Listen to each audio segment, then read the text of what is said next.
নাহমাদুহু ওয়া নুসাল্লি আলা রাসূলিহিল কারীম আম্মা বা'দ।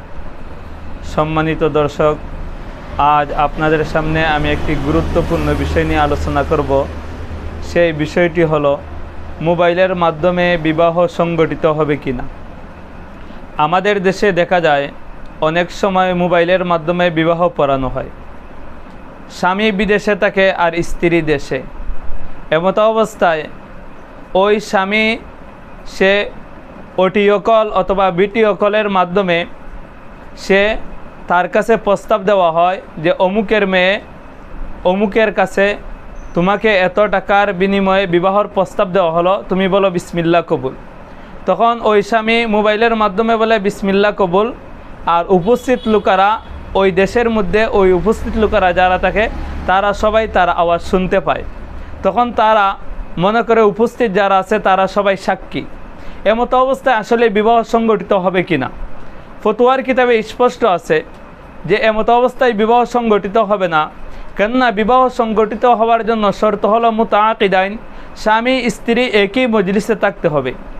এখন প্রশ্ন হলো, আমাদের দেশে যে বিবাহ পড়ানো হয় স্বামী স্ত্রী তো একই মজলিসে থাকে না।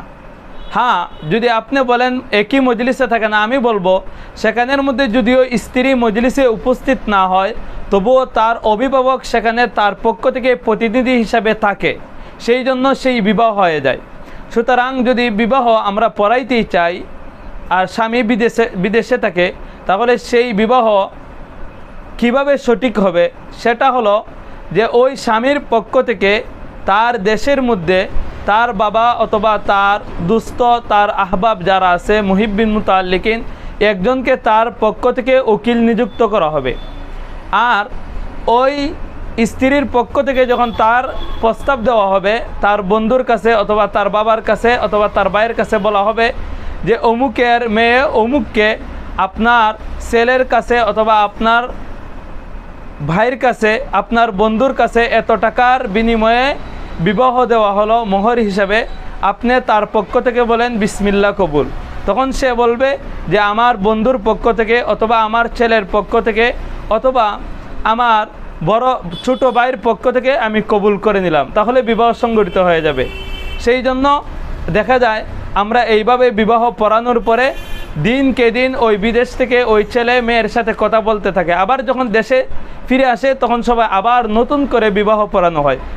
আমার কথা হলো, যদি প্রথম বিবাহ সঠিক হয়ে থাকে তাহলে নতুন করে আবার কেন বিবাহ পড়ানো হবে। তাহলে বোঝা যায় প্রথম বিবাহ সঠিক হয় নাই, এই জন্য নতুন করে বিবাহ পড়ানো হইতেছে।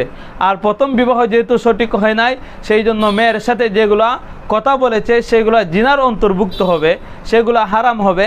আল্লাহ তাআলা আমাদেরকে সঠিক বুঝ দান করুক, সঠিকভাবে বিবাহ পড়ানোর তৌফিক দান করুক।